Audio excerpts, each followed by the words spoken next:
BJP के पूर्व विधायक ने की कमलनाथ से मुलाकात, भगवा दल को लगा जोरदार झटका।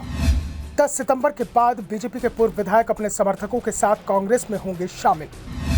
ग्वालियर, चंबल, मालवा के बाद अब नर्मदापुरम रीजन में बीजेपी को लगा जोरदार झटका। बीजेपी के एक और विधायक की कांग्रेस में एंट्री को ग्रीन सिग्नल मिल गया है। तारीख भी लगभग तय हो गई है। कांग्रेस के प्रदेश अध्यक्ष कमलनाथ और दिग्विजय सिंह दोनों ने ही हाँ कह दिया है और अब पूर्व विधायक अपने समर्थकों को न्योता देने निकल पड़े हैं ताकि जब वो कांग्रेस की सदस्यता लें तो अपना शक्ति प्रदर्शन भी इस दौरान कर सके।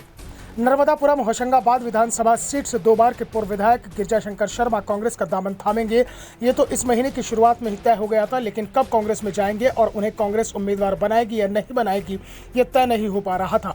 प्रदेश कांग्रेस अध्यक्ष कमलनाथ के साथ शर्मा की बातचीत काफी दिनों से चल रही थी और गुरुवार को भी शर्मा ने कांग्रेस के प्रदेश अध्यक्ष कमलनाथ से उनके आवास पर मुलाकात की। दोनों के बीच 20 मिनट तक चर्चा हुई और इसके बाद गिरिजाशंकर शर्मा को कांग्रेस में आने के लिए कमलनाथ ने हरी झंडी दिखा दी।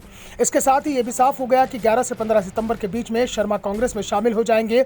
वो उसी तरह से कांग्रेस का दामन थामेंगे जिस तरह से पहले कई नेता बड़े बड़े काफिले में बीजेपी का साथ छोड़कर कांग्रेस में शामिल हो चुके हैं। गिरिजाशंकर शर्मा के साथ नर्मदापुरम जिले के कई वरिष्ठ बीजेपी नेता और सैकड़ों की संख्या में पार्टी कार्यकर्ता कांग्रेस में शामिल होंगे। गिरिजाशंकर शर्मा मध्य प्रदेश विधानसभा के पूर्व अध्यक्ष और विधायक डॉक्टर सीतासरन शर्मा के भाई हैं।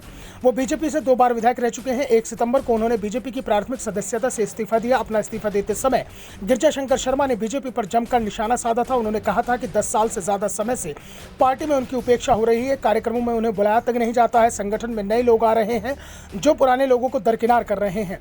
बीजेपी में पुराने नेताओं की पूछ परख नहीं की जा रही है। इस बारे में संगठन तक अपनी बात तक पहुंचाने की कई बार कोशिश की गई, लेकिन संगठन में भी कोई सुनने वाला नहीं है। बीजेपी में जब किसी तरह की सुनवाई नहीं हुई तो फिर पार्टी छोड़ने का मन बना लिया। कांग्रेस के अध्यक्ष कमलनाथ से मुलाकात हुई है। अब आगे समर्थकों से मुलाकात के बाद फैसला लेंगे। वैसे गिरिजाशंकर शर्मा फैसला तो पहले ही कर चुके हैं, अब बस कांग्रेस को अपनी ताकत दिखानी है। अब गिरिजाशंकर शर्मा से सवाल किया गया कि क्या वो नर्मदापुरम सीट से चुनाव लड़ेंगे, क्या कांग्रेस अध्यक्ष उन्हें टिकट दिए जाने का आश्वासन दे चुके हैं। इस पर गिरिजाशंकर शर्मा ने कहा कि वो अपने भाई के खिलाफ चुनाव लड़ने के इच्छुक नहीं है। दरअसल नर्मदापुरम की जिस सीट से गिरिजाशंकर शर्मा 2 बार विधायक रहे हैं उसी सीट से इस समय उनके बड़े भाई डॉक्टर सीतासरन शर्मा विधायक हैं और ये तय माना जा रहा है कि बीजेपी एक बार फिर उन पर दाव लगा सकती है। और गिरिजाशंकर शर्मा ने भी साफ कर दिया है कि उन्होंने पार्टी बदली है, लेकिन भाई के साथ उनका कोई भी टकराव नहीं है। अगर बीजेपी डॉक्टर सीतासरन का टिकट काटती है तो फिर वो नर्मदापुरम सीट से चुनाव लड़ने के लिए तैयार है, नहीं तो वो इस सीट से चुनाव नहीं लड़ेंगे। लेकिन कांग्रेस दूसरी सीट पर अगर उम्मीदवार बनाती है तो वो चुनाव लड़ने के लिए तैयार है। शर्मा ने कहा कि 10 सितंबर के बाद वो नर्मदापुरम, इटारसी, सोहागपुर और सिवनी और मालवा के अपने साथियों के साथ कांग्रेस ज्वाइन करेंगे। गिरिजाशंकर शर्मा पहले नेता नहीं हैं जिन्होंने हाल ही के दिनों में बीजेपी से इस्तीफा दिया हो और वो कांग्रेस में जा रहे हों। पिछले 2-3 महीनों में बीजेपी के 40 से ज्यादा बड़े नेता पार्टी छोड़कर कांग्रेस का दामन थाम चुके हैं। पार्टी ने सिर्फ 39 उम्मीदवारों की सूची जारी की और जिन सीटों पर उम्मीदवार घोषित नहीं किए हैं वो बीजेपी की कमजोर सीट मानी जा रही हैं। ऐसे में जहां पार्टी में टिकट के लिए कई लोग दावेदारी कर रहे हैं, वहां पार्टी जब टिकट घोषित करेगी तो और ज्यादा बड़ी बगावत देखने को मिल सकती है। Bureau report, the Navdarpan news.